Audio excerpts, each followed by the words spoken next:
फिलहाल तो हम लोकतंत्रों में जन आकांक्षाओं को अभिव्यक्त करने वाली भारतीय संसद विश्व के अनेक लोकतंत्र के लिए आज एक उदाहरण के रूप में प्रतिष्ठित है। हमारे संविधान निर्माता चाहते थे कि संविधान के माध्यम से हमारा सामूहिक और व्यक्तिगत स्वाभिमान सुनिश्चित रहे। मुझे ये कहते हुए बहुत प्रसन्नता होती है कि बीते दशक में हमारे संसद ने जन आकांक्षाओं को अभिव्यक्त करने के अत्यंत प्रभावी उदाहरण प्रस्तुत किया है। संविधान निर्माताओं की अपेक्षाओं पर खरा उतरने के लिए मैं आप सभी सांसदों को बहुत बहुत बधाई देती हूँ। साथ ही कृतज्ञ राष्ट्र की ओर से मैं संविधान सभा के परम सम्मानीय सदस्यों की स्मृति में सादर नमन करती हूँ। हमारे संविधान की अंतरात्मा जिन आदर्शों में अभिव्यक्त होती है वो आदर्श है सामाजिक, आर्थिक एवं राजनैतिक न्याय, स्वतंत्रता, समता और बंधुता। मुझे ये देखकर हर्ष होता है कि इन सभी आयामों पर संसद सदस्यों ने संविधान निर्माताओं की परिकल्पनाओं को यथार्थ स्वरूप प्रदान किया है। हमारी संसदीय प्रणाली की सफलता के ठोस प्रमाण के रूप में आज भारत विश्व की तीसरी सबसे बड़ी अर्थव्यवस्था बनने की ओर तेज गति से अग्रसर है। भारत में लगभग 25 करोड़ लोगों के गरीबी की सीमा रेखा से बाहर आने से आर्थिक न्याय के पैमाने पर विश्व की सबसे बड़ी सफलता अर्जित है। हमारे संविधान में सामाजिक न्याय को प्रमुखता दी गई है।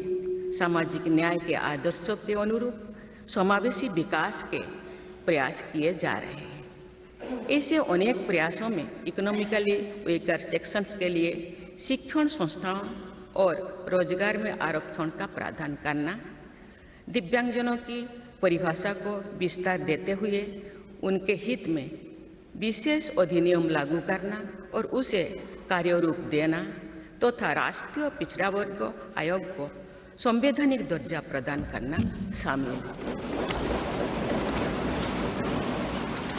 3 तलाक से जुड़े सामाजिक कुरीति पर अंकुश लगाकर संसद ने हमारी बहनों बेटियों के सशक्तिकरण और सामाजिक न्याय की दिशा में ऐतिहासिक कदम उठाए हैं।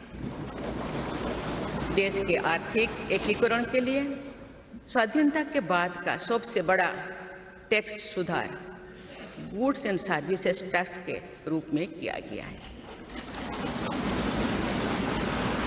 आर्टिकल 370 के प्रावधानों को निरस्त करके देश के समग्र राजनैतिक एकीकरण के मार्ग में बाधक बने हुए अवरोध को दूर किया गया।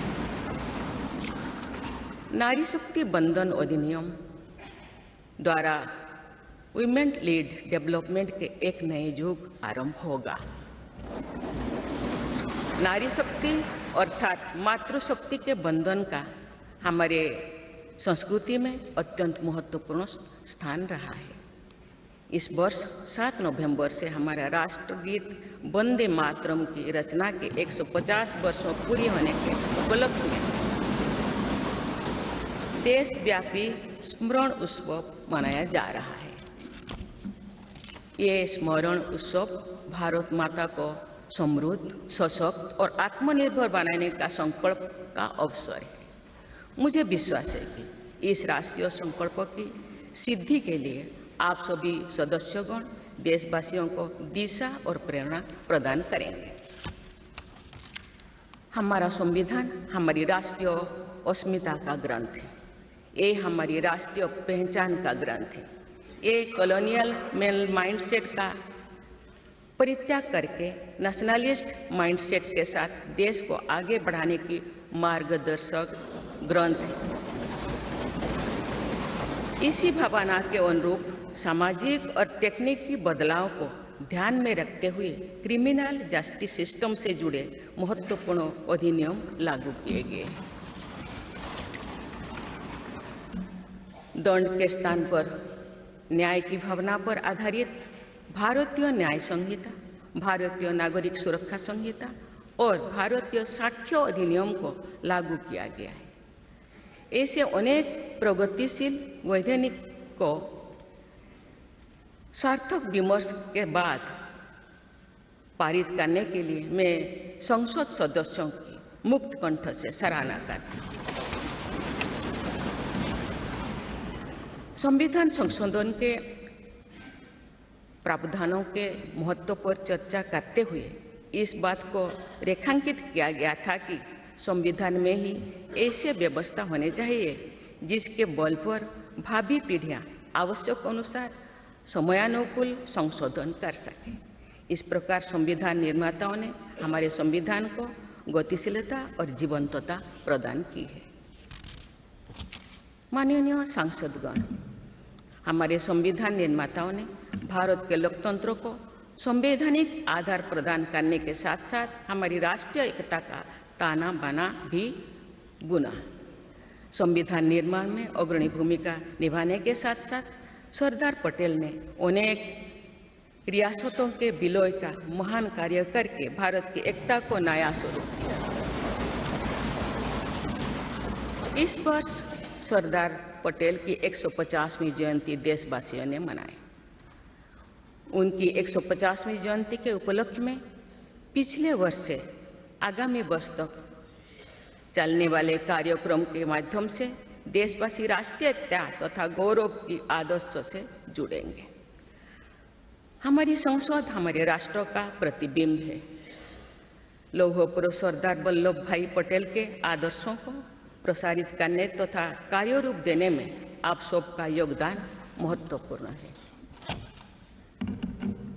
जौन अभिव्यक्ति को परिलक्षित करने वाली हमारे संसदीय प्रणाली विभिन्न आयामों पर और अधिक मजबूत होती गई है। वयस्क मताधिकार का प्रावधान करके हमारे संविधान द्वारा जनता के विवेक पर जो आस्था व्यक्त की गई है, उसकी सफलता की विश्व के अन्य अनेक देशों में सराहना की जाती है। पिछले कुछ वर्षों के दौरान महिला मतदाताओं द्वारा बढ़ चढ़कर मतदान करना हमारी लोकतांत्रिक चेतना को विशेष सामाजिक अभिव्यक्ति देता है। महिला, युवा, गरीब, किसान, अनुसूचित जाति और जनजाति समुदाय के हमारे देशवासी, मिडिल क्लास तथा न्यू मिडिल क्लास के लोग हमारी लोकतांत्रिक प्रणाली को पंचायत से संसद तक मजबूती से दे रहे हैं। हमारी समावेशी लोकतंत्र में जन जन की भागीदारी को प्रोत्साहित किया जा रहा है।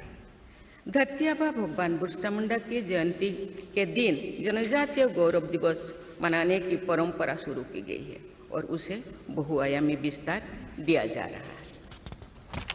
भगवान बिरसा मुंडा की 150वीं जयंती से जुड़े समारोह देश भर में वर्षों पर्यंत आयोजित हुई।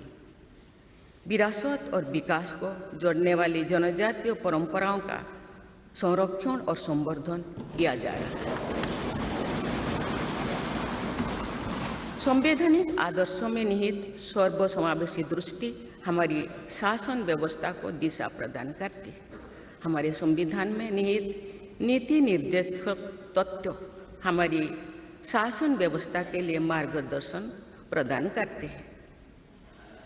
संविधान सभा के अध्यक्ष डॉक्टर राजेंद्र प्रसाद ने कहा था कि जो स्वाधीनता हमने प्राप्त की है उसकी रक्षा करना और उसको बनाए रखना तथा जनसाधारण के लिए उसको उपयोगी बनाना उन पर निर्भर करता है जो इस संविधान का क्रियान्वयन करेंगे। ये प्रसन्नता का बात है कि हमारी संसद ने डॉक्टर राजेंद्र प्रसाद जी के अपेक्षा के अनुरूप राष्ट्रहित में कार्य किया है तथा जन सामान्यों के जीवन को बेहतर बनाने के लिए निरंतर प्रयास किए हैं। अंत्योदय की इसी दृष्टि के साथ आधुनिक विकास का समन्वय करके भारत विश्व समुदाय के सम्मुख विकास का एक नया मॉडल प्रस्तुत कर रहा है। विश्व स्तरीय इंफ्रास्ट्रक्चर के विकास से लेकर जन कल्याण की सुविधाओं को 100% लाभार्थियों तक तो पहुंचाने के प्रयास हमारी राष्ट्रीय प्रगति को अतुलनीय विस्तार देते हैं। संवैधानिक व्यवस्था के अनुसार आगे बढ़ते हुए हमारे देश की कार्यपालिका, विधायिका और न्यायपालिका ने देश के विकास और देशवासियों के जीवन को संबल प्रदान किया है। संसद के दोनों सदनों के सदस्यों ने हमारे देश को आगे बढ़ाने के साथ साथ गहन राजनीतिक चिंतन की स्वस्थ परंपरा विकसित की।